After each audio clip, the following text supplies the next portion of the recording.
মা কখনো পাঁঠা বলি চায় না। তিনি জগৎ জননী, জগদম্বা, মাতা, জগৎ মাতা। কীট আদি পতঙ্গ সবাই তার সন্তান। কিন্তু কিছু বদ মানুষ শুধুমাত্র মায়ের নাম করে পাঁঠাকে মায়ের চরণে বলি দেয়। বলি কারা হয়? এই জগতে যত দুর্বল প্রাণী। কখনো দেখাতে পারবেন না কেউটে সাপ বলি হচ্ছে, দেখাতে পারবেন? হয় না। কখনো দেখাতে পারবেন বাঘ বলি হচ্ছে, সিংহ বলি হচ্ছে? কারণ বাঘ, সিংহ, কেউটে সাপ এগুলো যে বলি দিতে যাবে তার বলি হয়ে যাবে। বলি কার হয়? ছাগলের বাচ্চা, যে তো না ঘুঁতাতে জানে, না ছুটতে জানে, নাকি মানুষের কোনো ক্ষতি করতে জানে। এই জগতে তেমনি যারা দুর্বল তারাই কিন্তু বলি হচ্ছে। সতেজ সবল সাংগঠনিক মানুষ তারা কিন্তু কখনো বলি হয় না। তাকিয়ে দেখুন মায়েরা, আজকে যারা এসেছেন অনেক দূর দূর থেকে, কীর্তনের অন্তিম লগ্নে দাঁড়িয়ে কটা কথা না বললে নয়। অনেকের মনে অনেক ধারণা আছে। কেউ বলছে দীনকৃষ্ণ ঠাকুর সনাতন ধর্ম নষ্ট করছে, কেউ বলছে দীনকৃষ্ণ ঠাকুর দেবদেবীর অপমান করছে। কিন্তু আসলে দীনকৃষ্ণ ঠাকুরের উদ্দেশ্য কি?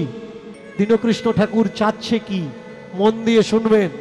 দীনকৃষ্ণ ঠাকুর চাচ্ছে কলঙ্ক মুক্ত সনাতন ধর্মকে প্রতিষ্ঠা করতে। সনাতন ধর্মের ভিতরে যত নোংরা নোংরা গল্পগুলো আছে সেই গল্পগুলোকে আপডেটেড করতে, বাদ দেওয়ার জন্য দীনকৃষ্ণ ঠাকুর চেল্লাচ্ছে। এবার বলতে পারেন যে বাবা, ধর্মগ্রন্থের ভিতরে নোংরা গল্প আছে, আপনারা জানেন না ভগবান শ্রীকৃষ্ণের নামে এত জঘন্য জঘন্য নোংরা গল্প লেখা হয়েছে, যা আপনি ছেলে মেয়ে তো দূরের কথা, আপনি নিজে সেই বই খুলে পড়তে লজ্জা পাবেন। পড়ে নেবেন মৎস্য পুরাণ। মৎস্য পুরাণে ভগবান শ্রীকৃষ্ণের স্ত্রীদের পতিতা বানানো হয়েছে। কি বানানো হয়েছে? পতিতা। ভগবান শ্রীকৃষ্ণ মরে যাওয়ার পরে, শরীর ত্যাগ দেওয়ার পরে ভগবান শ্রীকৃষ্ণের বউদের আশেপাশে রাজারা তারা লুট করে নিয়ে চলে গেছে। নিয়ে গিয়ে রেখেছে কোথায়? তাদের বাগান বাড়িতে রেখেছে। বাগান বাড়িতে রেখে তাদের সঙ্গে শারীরিক সম্ভোগ চালিয়ে যাচ্ছে। কয়েক বছর কেটে গেছে।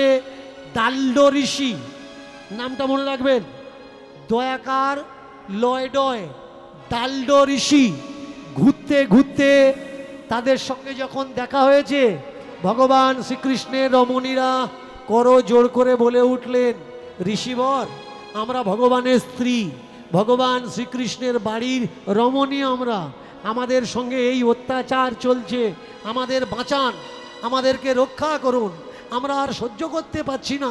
এই রাজারা বাগান বাড়িতে আমাদের পতিতা করে রেখেছে, আমাদের কাছে যখন খুশি তখন আসে, আমাদের এই শরীরকে ভোগ করতে, আমাদেরকে বাঁচান। দাল্ড ঋষি বিধান দিচ্ছেন যে তোমরা উদ্ধার কি করে হবে? শুনবেন কথাগুলো মন দিয়ে। যে ব্রতের কথা বলেন, আপনারা যে বারব্রতগুলো করেন না, বার করেন তো? করেন তো? বারব্রত করেন তো? কখনো প্রশ্ন করেছেন যে এই বারটা কেন করব, কিসের জন্য করব? করেননি। কিন্তু ভালো করে শুনুন, দাল্ড ঋষি যে বারব্রতের কথা বলছে, বারটার নাম হচ্ছে অনঙ্গ দান ব্রত। অনঙ্গ দান ব্রত। এই অনঙ্গ দান ব্রত করবে কিভাবে বললে শোনো, তোমরা 1 সপ্তাহ কাল অনাহারে কাটাবে, 1 সপ্তাহ কাল অনাহারে কাটাবে। 1 সপ্তাহ পরে তোমাদের বাড়িতে ব্রাহ্মণ যখন আসবে, এটা আমার মুখের কথা নয়, মৎস্য পুরাণের কথা। মৎস্য পুরাণ পড়বেন তাহলে বুঝতে পারবেন। তোমাদের বাড়িতে যখন ব্রাহ্মণেরা আসবে তাদেরকে দান দেবে। এই ব্রত চলবে কতদিন? এই ব্রত চলবে 15 দিন, 1 পক্ষ কাল। 1 পক্ষ কাল পরে গিয়ে ওই ব্রাহ্মণ যখন তোমাদের বাড়িতে আসবে মনোপুত দান দক্ষিণা দেবে। আর রাত্রিবেলায় তোমরা এই রাজাদেরকে যেমন শরীর দিয়ে সুখদান করো, তেমনি ব্রাহ্মণদের শরীর দিয়ে সুখদান করবে। তাহলে মৃত্যুর পরে তোমরা বৈকুণ্ঠে আবার ফিরে যাবে। এরা কাঁদছিল কিসের জন্যে? তাদের শরীরকে ভোগ করছে আশেপাশে রাজারা। আর দাল্য ঋষি বিধান দিল কি, যে তোমরা যেমন রাজাদের শরীর দিয়ে তাদেরকে সুখ দিচ্ছ, তেমনি তোমরা ব্রাহ্মণদেরও শরীর দিয়ে সুখ দাও। এবার বলুন, ভগবান শ্রীকৃষ্ণের স্ত্রীদের এই নোংরা পথে কারা নামিয়েছে? এই গল্প পুরাণে থাকার দরকার নাকি তুলে দেওয়ার দরকার? যদি মনে করেন আমাদের ভাগবত, আমাদের পুরাণ, আমাদের উপনিষদ, আমাদের বেদ, তাহলে আসুন এই নোংরা গল্পগুলো আমরা তুলে দিই, পৃষ্ঠারগুলো ছিঁড়ে ফেলে দিই। যেগুলো ভালো সেইগুলো রাখবো, বাকি যেগুলো ভালো নয় আমরা সেগুলো রাখবো না। আমাদের ধর্ম এতগুলো মত কেন হবে? আমাদের ধর্মে একটা মত হওয়ার দরকার। আমাদের ধর্মে একটা মত হওয়ার দরকার। আমাদের ধর্মে এতগুলো জাত কেন হবে? আমাদের ধর্মে একটা জাত হওয়ার দরকার। আমাদের ধর্মের ভিতরে জাত কটা? জোর করে বলবেন, মায়েরা জানেন না, বাবারা জানেন, বলুন জাত কটা? 4টে। 4টে জাত, 2টো জাত। আমাদের ধর্মের ভিতরে 6টা জাত আছে। ব্রাহ্মণ, ক্ষত্রিয়, বৈশ্য, শূদ্র, অনুত্তেজ। বেদ পড়বেন, ঋগ্বেদ পড়বেন। অনুত্তেজ আর নারী। নারী হলো আর একটা জাত। নারীকে নারী নির্জাত। পৃথিবীর সব থেকে নির্জাতকে অনুত্তেজ আর নারী। পৃথিবীর সব থেকে নির্জাতকে অনুত্তেজ আর নারী। নারীকে কি বলা হয়েছে? গীতাতে বলা হচ্ছে নারী পাপ জনি। নারীকে নারী পাপ জনি। মায়েদের ভিতরে একটা প্রবাদ আছে, সেটা হচ্ছে মেয়ে ছেলের পায়ে পায়ে, মেয়ে ছেলের পায়ে পায়ে দোষ। এবার বলুন, এ কথাটা সত্যি কথা না মিথ্যে কথা? স্বর্গ কোথায়? স্বর্গ কোথায়? মায়ের পায়ে। তাহলে মায়ের পায়ে যদি স্বর্গ হয়, মা মেয়ে ছেলে, মায়ের পায়ে যদি স্বর্গ হয়, তাহলে সেই মায়ের পায়ে পায়ে দোষ কি করে হয়? একটা পুরাণ আর একটা পুরাণের সঙ্গে মেলাবেন, মিলছে না। গীতা যদি মানেন তাহলে বেদ মিথ্যে হয়ে যাবে, আর বেদ যদি মানেন তাহলে গীতা মিথ্যে হয়ে যাবে। ব্রহ্মবৈবর্ত পুরাণ যদি মানেন তাহলে গিয়ে মনুস্মৃতি মিথ্যা হয়ে যাবে। ব্রাহ্মণ, ক্ষত্রিয়, বৈশ্য, শূদ্র, 4 জাত। জাত কটা? ব্রাহ্মণ, ক্ষত্রিয়, বৈশ্য, শূদ্র, এই 4 জাত। আর সব থেকে বড় জাত কে? কে বড় জাত মায়েরা? ব্রাহ্মণ বড় জাত। এবার বলুন তো, একটা মায়ের যদি 4টে ছেলে হয় তাহলে কোনটা কোন জাত হবে? 4টে 4 জাত হবে না 4টে 1 জাত হবে? একই হবে। তাহলে পিতামহ ব্রহ্মার 4টে ছেলে হয়েছে, সেই 4টে ছেলের 4টে জাত কি করে হয়? প্রশ্ন করা লাগবে ভাই। যতক্ষণ তুমি নিজে প্রশ্ন না করবে ততক্ষণ তোমার কাছে উত্তর তুমি খুঁজে পাবে না। পৃথিবীতে কোনো জাত নেই, কোনো পাত নেই, শুধু নারী আর পুরুষ। আমরা কারা? আমরা মানুষ। কিন্তু মানুষ হয়ে জন্মে আমরা হিন্দু হওয়ার চেষ্টা করি, মুসলমান হওয়ার চেষ্টা করি, জৈন হওয়ার চেষ্টা করি, শিখ, ঈসাই, পারসি, বৌদ্ধ হওয়ার চেষ্টা করি। বলুন তো মায়েরা, মায়ের পেটের থেকে যখন আমরা বেরিয়েছি আমরা কি ছিলাম? আমাদের কোনো ধর্ম ছিল না। আমরা যখন বড় হয়েছি আমাদের গায়ে ধর্মের দাগ লাগিয়ে দেওয়া হয়েছে। আমরা যখন ছোট ছিলাম আমাদের কোনো জাত ছিল না, কোনো ধর্ম ছিল না। আপনি বলতে পারবেন হসপিটালে গিয়ে যে ওয়ার্ডে ছোট্ট ছোট্ট বাচ্চাগুলো রাখা হয়েছে ওই বাচ্চার জাত কি? বলতে পারবেন না। এত ঘৃণিত মানের প্রথা। উপনয়ন হওয়ার পরে ব্রাহ্মণের ছেলে ব্রহ্মচারী হয়ে যাচ্ছে, দ্বিজ ব্রাহ্মণ হয়ে যাচ্ছে। দেখুন, উপনয়ন দিতে গিয়ে এরা করছে কি, যে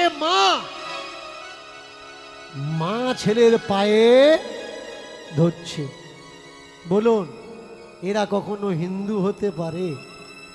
আমাদের সংসারে, আমাদের সমাজে তো ছেলে মায়ের পায়ে হাত দেয়, কিন্তু এরা মা ছেলেকে দিয়ে পা ধরাচ্ছে। কারণ এরা বিদেশি কিন্তু মাগুলো এদেশি। ব্রাহ্মণের জাত আছে কিন্তু ব্রাহ্মণের বইয়ের কোনো জাত নেই। ব্রাহ্মণ পৈতাতে চিনি কিন্তু বামনি চিনি কেমনে? শাস্ত্র বলছে ব্রাহ্মণ ব্রাহ্মণ নয়, কিন্তু ব্রাহ্মণের স্ত্রী ব্রাহ্মণ নয়। ব্রাহ্মণের স্ত্রী হচ্ছে শূদ্রাণী। ব্রাহ্মণের স্ত্রী নিজ জাত, কিন্তু ব্রাহ্মণ উঁচু জাত। এটা কে বলছে? আমি বলছি না, শাস্ত্র বলছে। আসুন না, এই হিংসা ঘৃণার শাস্ত্রগুলো মুছে দিয়ে আমরা একটা প্রেমের শাস্ত্র তৈরি করি। এই হিংসা ঘৃণার জাত বিদ্বেষ মুছে দিয়ে আমরা একটা সমাজ তৈরি করি, একটা ধর্ম তৈরি করি, যে ধর্মের নাম হবে মানুষ ধর্ম। যেখানে কোনো উঁচু থাকবে না, যেখানে কোনো নিচু থাকবে না, যেখানে ঠাকুর পূজা করতে গেলে কোনো ব্রাহ্মণের প্রয়োজন হবে না।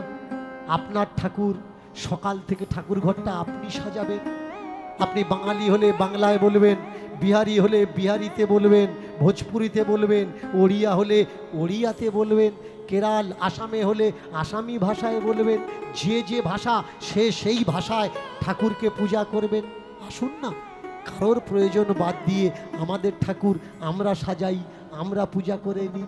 আপনারা বলতে পারেন যে বাবা, ঠাকুর তো সংস্কৃত ছাড়া বোঝে না, বাংলা কথা বুঝবে, ওড়িয়া ভাষা বুঝবে, ভোজপুরি বুঝবে, কেরাল ভাষা আসামি ভাষা বুঝবে। কে বলেছে বুঝবে না? তোমার মনের কোনো আশা হয়েছে, কোনো চাহিদা হয়েছে, ঠাকুর ঘরে গিয়ে যখন তুমি মানত করছো তখন সংস্কৃত বলো না বাংলায় বলো? যখন তুমি মানত করছো ঠাকুর ঘরে গিয়ে মনে মনে যে আমার বৌমার কোলে একটা নাতি দাও, সংস্কৃতিতে বলো নাকি বাংলায় বলো? মনে মনে নিশ্চয়ই সংস্কৃত বলো না, বাংলায় বলো। তাহলে সেখানে মানত করার সময় ঠাকুর যদি বাংলা বুঝতে পারে, পুজো করার সময় ঠাকুর বাংলা কেন বুঝবে না? আসুন না, আমাদের ঠাকুর আমরা সাজিয়ে দিই, দিয়ে বলি যে ঠাকুর এই খেতে দিলাম, তুমি খাও। আর নাইবা খেলে তোমার নাম করে আমরা উৎসর্গ করলাম, তোমার প্রসাদটা আমরা সবাই মিলে গ্রহণ করব। মায়েরা বড় ঠাকুরের বার করেন তো? বড় ঠাকুরের বার করেন তো? জোরে বলুন, বলুন। বড় ঠাকুরের সিন্নি ঘরের খাটের উপরে বসে খান না পুকুর পাড়ে বসে খান? কি পুকুর পাড়ে বসে খান? বাড়িতে বসে খাবে। ঠাকুর যদি মনে করেন ঠাকুর পূজাকে এমন ঘৃণা করেন কেন? শ্রাবণ মাসে বাবার বার করেন তো? ভোলেনাথ বাবার বার করেন তো? কি পূজা করেন? ভোলেনাথের পূজা করেন না লিঙ্গ পূজা করেন? কিন্তু কোনটা পূজা করেন? লিঙ্গ পূজা করেন। তা আসুন না, এবছর থেকে আমরা ভোলেনাথ পূজা শুরু করি। লিঙ্গ পূজা কেন করব? ভোলেনাথের মূর্তি তৈরি করে ভোলেনাথের ছবি রেখে ভোলেনাথ পুজো করব। এদের চালাকিটা দেখুন। আপনি যখন বড় ঠাকুরের বার করছেন, বার করে আপনি ডালাতে যে ফলটা দেন ওই ফলটা কাটা দেন না গোটা দেন? জোরে বলবেন। ফলটা গোটা দেন, কেটে দেন। আর বামনকে যে ফলটা দান করেন ওটা কাটা না গোটা? কেন গোটা কেন? ও জানে 10 দিন ধরে খাবো, কাটা হলে বেশি দিন থাকবে না, ওটা ও জানে, কিন্তু ওটা আপনি প্রসাদটা যদি ভালো হবে, আসুন না, যে ফলটা কোচা আছে ওই ফলটা নিয়ে ওকে দিই, গোটাটা কেন দেবো? ও কোনো প্রসাদের ধার ধারে না, ও জানে 1 গামলা ফল যদি হয় 10 দিনের জায়গায় 15 দিন থাকবে, কিন্তু ফল যদি কাটা হয় 2 ঘন্টার জায়গায় 4 ঘন্টা থাকবে না, কালো হয়ে যাবে। এর জন্যে ওর বেলা গোটা আর ভগবানের বেলায় কাটা। তোমার ভাগ্যটাও কপালটাও কাটা কাটা কাটা, আর তোমাদের ফল খেয়ে ওদের ভাগ্যটা গোটা। এর জন্যে দুঃখী তোমরা, সুখী কারা? আমি কিন্তু ওদের নিন্দা করছি না, শুধু তোমাদের খোঁচা মারছি, ওঠো, জাগো, সকাল হয়েছে, আর ঘুমিও না। এবার ওঠো। 21 শতাব্দীতে দাঁড়িয়ে মানুষ পৃথিবী থেকে চাঁদে চলে যায়। 21 শতাব্দী মানুষ পৃথিবী থেকে চাঁদে চলে গেছে, কিন্তু আমরা এখনো মনে করি সূর্যটা পৃথিবীর চতুর্দিকে ঘুরছে। কেন? ওটা রামায়ণে লেখা আছে। বলুন তো, কুন্তী বাড়ি কোথায়? হস্তিনাপুর। কুন্তীর বাড়ি কোথায়? হস্তিনাপুর। পৃথিবীতে ছোট্ট একটি দেশ, আর এই দেশেতে তার জন্ম হয়েছে, এই দেশে বিবাহ হয়েছে। সাইজ কতটুকু? এতটুকু সাইজ, এতটুকুও নয়। আপনি যখন স্যাটেলাইট থেকে পৃথিবীকে দেখবেন আর কখনো ইমেজিং করবেন যে পৃথিবীর মানুষের কতটুকু সাইজ হতে পারে, সেখানে মাইক্রো সাইজ। এবার বলুন, পৃথিবী ছাড়া সূর্য কত বড়? আনুমানিক 13 লক্ষ গুণ বড়। এইবার ওই সূর্য এখানে কুন্তীর সঙ্গে শারীরিক মিলন করলো, তার পেটে বাচ্চা এলো। কুন্তীর প্রথম বাচ্চা হয়েছে কোত্থেকে? কানের থেকে। এখানকার বাচ্চা এখান থেকে বেরোয়? একটু চিন্তা করবেন কি করে বেরোয়, কিন্তু শাস্ত্রে লেখা আছে। ওরা সব জানে, কিন্তু আপনি জানেন না। ওরা হাতিকে উড়িয়ে দিচ্ছে আকাশে, হাতি আকাশে উঠছে। ওরা ছাগলকে আকাশে উড়িয়ে দিচ্ছে, ওরা ঘোড়াকে আকাশে উড়িয়ে দিচ্ছে, উঠছে। ওরা হরিণকে আকাশে উড়িয়ে দিচ্ছে, উঠছে। আপনি আমি আমরা শুনছি। কেন জানেন? মহাভারতের প্যারাগ্রাফের শেষে লেখা আছে, মহাভারতের কথা অমৃত সমান, কাশিরাম দাস কহে শুনে পুণ্যবান। ওই গাঁজাখুরি গল্পগুলো কারা শুনছে? পুণ্যবানেরা শুনছে। আর আপনি শোনার মনে মনে করছেন তাহলে আমি বড় পুণ্যবান। আপনার মতন বেবকুব পৃথিবীতে নেই। মাটির তলায় থেকে বাচ্চা হচ্ছে, আপনি বিশ্বাস করছেন? কানে থেকে বাচ্চা হচ্ছে, আপনি বিশ্বাস করছেন? উরোর থেকে বাচ্চা হচ্ছে, আপনি বিশ্বাস করছেন? মানুষের ঔরসে, মানুষের বীর্য থেকে পুঁটি মাছের পেটে 2টো বাচ্চা হয়েছে, আপনি বিশ্বাস করছেন? মানুষের পেটের থেকে বোল মাছের পেটে বাচ্চা হচ্ছে, আপনি বিশ্বাস করছেন? মানুষের ঔরসে হরিণের পেটে বাচ্চা হচ্ছে, আপনি বিশ্বাস করছেন? বেবকুব কে? ওরা? বেবকুব ওরা নয়, বেবকুব আমরা, যে এই সব গাঁজাখুরি গল্পগুলো এখনো পর্যন্ত বিশ্বাস করছি। দীনকৃষ্ণ ঠাকুর কি চাচ্ছে?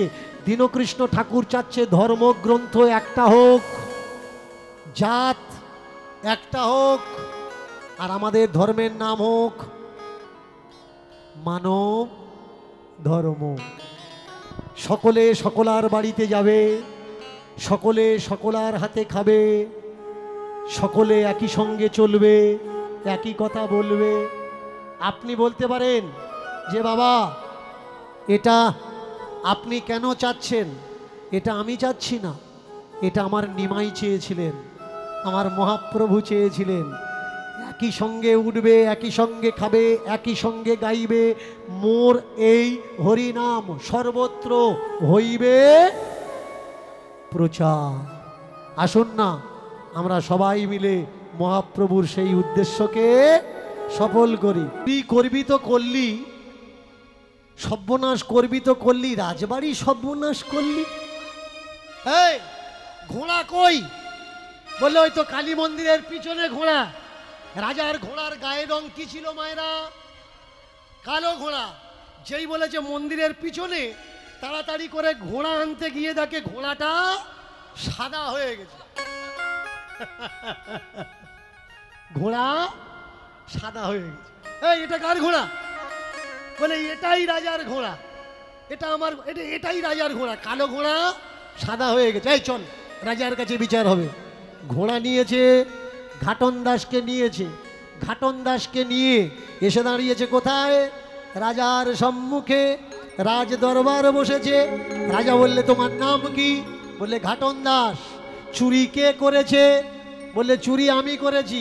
ও তো কথা দিয়েছে, সত্যি বলবে, সত্যি বই মিথ্যা বলবে না। বললে যেদিন চুরি করতে আসো সেদিন তুমি এসেছিলে? বললে হ্যাঁ আমি এসেছিলাম। বলে দ্বার কেউ আটকায়নি? বলে না। তুমি মিথ্যে বলে ঢুকেছো? বলে না মিথ্যে বলিনি, আমি সত্যি বলেছি মহারাজ। আমাকে জিজ্ঞাসা করেছে কে তুমি? আমি বলেছি আমি চোর। ডেকেছে দাঁড়িদের, এ বলেছিল চোর? বললে হ্যাঁ এ বলেছে চোর। বলে এ যদি বললো চোর তাহলে ঢুকতে দিলে কেন? বলে ওর যে পোশাকটা ছিল ওই পোশাকটা কিন্তু সেনাপতির পোশাক, তাই আমরা অন্ধকারে বুঝতে পারিনি ওটা সেনাপতি নাকি চোর। আমাদের বাড়িতেও সাধুর পোশাক পরে চোর ঢুকছে, আমরা বুঝতে পারছি না। অন্ধকারে ঝাপসা ঝাপসা দেখা যাচ্ছে, ও বলছে আমি চোর, কিন্তু আমরা শুধু সাধুর পোশাকের জন্য আমরা তাদের চিনতে পারছি না। সেনাপতির পোশাক দেখে ঢুকতে দিয়েছি। রাজা বললে অনেক চোর দেখেছি, কিন্তু এরকম চোর আমার বাপের জন্মে আমি দেখিনি, যে চুরি করতে এসে বলছে আমি চোর। আরে আমার ঘোড়া? বললে মহারাজ ওই তো ঘোড়া। বলে কালো ঘোড়া সাদা করলি কি করে?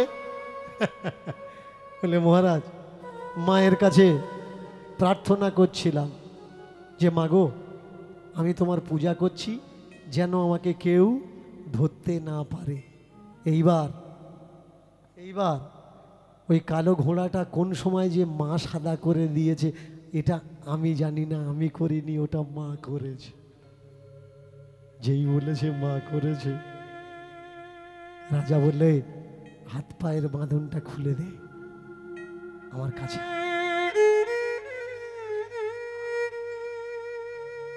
অনেক চোর আমি জীবনে দেখেছি, কিন্তু সত্যি কথা বলে চুরি করা চোর আমার জ্ঞানে আমি দেখি। এই কে আছিস? একটা সিংহাসন এনে দে, ও সিংহাসনে বসুক। সিংহাসনে বসিয়েছে। মহারাজ ও তো চোর, ও চুরি করেছে, আপনার জামা কাপড় চুরি করেছে, আপনার ধন সম্পদ গায়ের গহনা, রানীমার গায়ের গহনা চুরি করেছে। ওই চোরকে আপনি সিংহাসনে? এই চুপ! ও যদি চোর হবে, ও চুরি করেছে বলে ও চোর? ওর ভিতরে যে আরো ভালো গুণ আছে সেগুলো দেখছিস না? তুই পূজারি, মায়ের কাছে এতদিন চেয়ে কি পেয়েছিস বল? আমি রাজা, আমি ভগবানের কাছে চেয়ে কি পেয়েছি বল? ও মায়ের পূজা করে মায়ের কাছে চেয়েছে মা ঘোড়া যেন সাদা হয়ে যায়।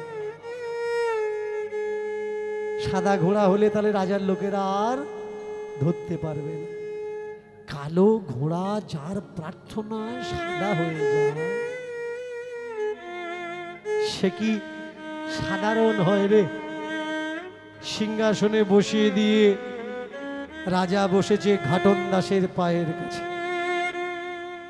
ঘাটন দাসের দুটো পা জড়িয়ে ধরে বলছে, ঘাটন কি বলে ডাকলি ভাই, একবার আমার শিখিয়ে দি। আমি মার কাছে বলবো আগামী জন্ম যদি দাও, আমাকে প্রজা করো মা, রাজা করো। রাজা হলে দিনের বেলাও ঘুমানো যায় না, রাত্রিবেলাও ঘুমানো যায় না। রাজা হলে নিজের চিন্তা করা যায় না, দেশ আর দশের চিন্তা করতে করতে জীবনটা শেষ হয়ে যায়, জীবন বোঝা যায় না। মায়ের কাছে আমি করজোড় করে বলবো যে মা, আমাকে সাধারণ মানুষের ঘরে জন্ম দাও মা, আমাকে রাজা তুমি করো না। বল না ভাই ঘাটন, তুই কি বলে ডাকলি? এমনি ডাকলাম, এমনি ডাকলি। কতদিন ধরে তুই ডাকছিস? বলে ওই একবারই ডেকেছি। এরা বলে জন্ম জন্মান্তর তপস্যা করলে নাকি তবে পাওয়া যায়। আর এই ঘাটন দাস কবার ডেকেছে? একবার ডেকেছে যে মা ঘোড়া সাদা করে দে। ওই এক ডাকি সে শুনে নিয়েছে। ঘাটন কোনো দীক্ষা নেয়নি, কোনো সাধুর ছেলে না, তার কোনো সংস্কার নেই। চান, খাওয়া দাওয়া, আচার বিচার, এলাক পোশাক, নিয়ম বাধা কোনো কিছুতে না। শুধুমাত্র বিশ্বাস করে মাকে বলেছে যে মা এটা কর, মা সেটা করে দিয়েছে। আমরা মায়ের কাছে বলি মা এটা করে দাও, এই দেবো, ওই দেবো, তাই দেব। কিন্তু ঘাটন কি বলেছে? কোনো রফা না, কোনো চুক্তি না। ঘাটন মাকে বলেছে মা গো, ও মা সাদা করে দে মা কালো ঘোড়াটা। বলে আচ্ছা ঘাটন, তুই বুঝতে পারলি কি করে যে এটা মা কালী নয়, ওটা আমার রাজপুরোহিত? বললে ভাগবত শুনে। ভালো করে খেয়াল করবেন, ভাগবত শুনে যদি কথার থেকে সুটা সঞ্চয় করা যায়, ওই সু আপনার জীবনে কোনো না কোনো জায়গায় গিয়ে কাজে লেগে যাবে। আর কথা শুনতে এসে, ভাগবত শুনতে এসে, কীর্তন শুনতে এসে সুটা গ্রহণ না করে যদি কুটা গ্রহণ করেন, আপনার জীবন বিচার করতে করতে বরবাদ হয়ে যায়। তুই ভাগবত শুনে বুঝতে পারলি, ভাগবত শুনে কি করে বুঝতে পারলি এটা কালী নয়, এটা মানুষ? বললে আমি চুরি করতে গেছিলাম, পায়ে কাটা ফুটেছিল, আর ওই চুরি করার আগে, কদিন আগে আমার বাবা মারা গেছিল, মরে যাওয়ার আগে তার বুকে হাত দিয়ে কথা দিয়েছিলাম, বাবা বলেছিল জীবনে কখনো কীর্তন শুনবি না, ভাগবত শুনবি না, সাধুসঙ্গ করবি না। কিন্তু বাবা মারা যাওয়ার পরে কদিন পরে যখন চুরি করতে গেলাম, একটা জল ভর্তি ডাবর চুরি করে নিয়ে পালাতে পালাতে, জল ফেলে দিয়ে ছুটতে ছুটতে ছুটতে ছুটতে যখন লুকানোর চেষ্টা করছিলাম, একটা গ্রামে ঢুকলাম, দেখলাম অনেক মানুষ একসঙ্গে বসে ভজন কীর্তন করছে। সেই গ্রামে ঢুকতে গিয়ে একটা খানার থেকে আর একটা খানায় লাফাতে গিয়ে পায়ে বেলকাটা ফুটে যায়। ডাবরটা ফেলে দিই, বেলকাটা পায়ের থেকে বের করার জন্যে, নিজের পিঠ বাঁচানোর জন্যে ভক্তদের ভিতরে ঢুকে যাই। দুটো কানে হাত দিয়ে যখন যদি ভাগবত আমি শুনতে পাই, সেই কারণে কান বন্ধ করে দিয়ে মানুষের মধ্যে বসে যাই। কিন্তু পায়ের বেলকাটাটা বের করতে গিয়ে একটা কান থেকে যখন হাত টেনে পায়ের বেলকাটাটা বের করলাম, ওই সময়টুকু ভাগবত পাঠক তিনটে নির্দেশ দিলেন। প্রথম নির্দেশ, ভগবানের ছায়া পড়ে না। দ্বিতীয় নির্দেশ, ভগবানের ঘাম হয় না।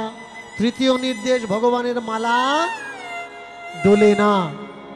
আমি যখন কালী পূজা করতে গেলাম, গিয়ে দেখলাম প্রথম ভুল আমি দেখলাম কি, মা তো উলঙ্গ থাকে, কিন্তু এ মা পুরো বডি কালো কিন্তু কাপড় পরে আছে। আমার প্রথম সন্দেহ। তারপরে চিন্তা করলাম হতে পারে কাপড় পরা মা কালী কি নেই, দক্ষিণেশ্বরে চলে যাবেন দেখবেন কাপড় পরা মা কালী, হতে পারে তাহলে কাপড় মা পরতে পারে। এবার দেখলাম মায়ের গলায় যেই মালা পরিয়ে দিয়েছি, জবা ফুলের মালা, ওরে বাবরে ঠক ঠক করে দেখি মালাটা কাঁপছে, মালাখানা দুলছে। আমি চিন্তা করলাম মা দুলবে, মালা তো দুলবে না, তার মানে এটা ভগবান নয়। কিছুক্ষণ পরে দেখলাম গায়ের থেকে ঘাম বেরুচ্ছে। রাজপুরোহিত বললে, এমনি বেরুচ্ছে? ভয়ে বেরুচ্ছে। যদি জানতে পেরে তোমরা আমাকে ধরতে, ওই ভয়ে তো ঘাম বেরুচ্ছে। বললে, যার ঘাম বেরোয় সে কখনো ভগবান হতে পারে না। 3 নাম্বার, ওই যে প্রদীপের আলোটা জ্বলছিল, তাকিয়ে দেখলাম আলোর বিপরীতে মায়ের ছায়াটা পড়ছে। যার শরীর আছে তার ছায়া আছে, যার শরীর নেই তার কখনো ছায়া নেই। বেদে স্পষ্ট লেখা আছে, ঈশ্বরের কোনো প্রতিমা নেই, ঈশ্বরের কোনো মূর্তি নেই। ছায়া কার আছে? যার মূর্তি আছে তার ছায়া আছে। দেখে আমি বুঝতে পারলাম ডাল মে কুচ কালা হ্যাঁ। এইবারে ওদের বললাম, তোরা পূজা কর, আমি চাঁদা কালেকশন করতে যাই। বলতে পালাতে গেলাম, কিন্তু যে মা কালীকে পূজা করছিলাম সেই মা কালী বেদির থেকে এসে আমার খপাত করে, মহারাজ পালানোর রাস্তা আমার ছিল না। রাজা বলে উঠলে, আজকের থেকে এই গদিতে তুমি বসে যাও। তুমি আজ থেকে চোর না, এই দেশের রাজা হয়ে যাও ছোটন, আর আমি প্রজা হয়ে বাঁচব। ও ছোটন বললে, না গো মা, আমি রাজা হব না। আমার কুঁড়ে ঘরটা ভালো, যেন দুবেলা পারি খড় জোগাতে। পাকা ঘরের বেশি জ্বালা। যার আছে একতলা, দুতলা হলে নিচের ঘর ঠান্ডা, দুতলা গরম, আর একতলা হলে ও ওবরে গরম, নেচেও বাঁশ বাগানে গিয়ে পাকা টানা লাগবে গরমের সময়। বাবারে, ঘরে থাকা যাচ্ছে না। যার যত পাকা ঘর তার অত জ্বালা বেশি। পাকা ঘর আমার লাগবে না, রাজা তুমি হও। বললে, ছোটন, তোমাকে পেয়েছি যখন, এত সহজে ছাড়বো ঘাটন? আর একটা ছোটন আছে তো, বারবার ছোটন বেরিয়ে যাচ্ছে। তোমাকে ছাড়া যাবে না ভাই, জীবনে তো ভক্ত হতে পারবো না, এর জন্য তোমাকে আমি আমার কাছে রেখে সারা জীবন ভক্ত দর্শন করে যাব। আসুন মায়েরা, আমরা ঘাটন দাস কখনো হতে পারবো না, কিন্তু এটা তো পারি, নিজের করে, নিজের মতো করে ঠাকুরকে আরাধনা করা।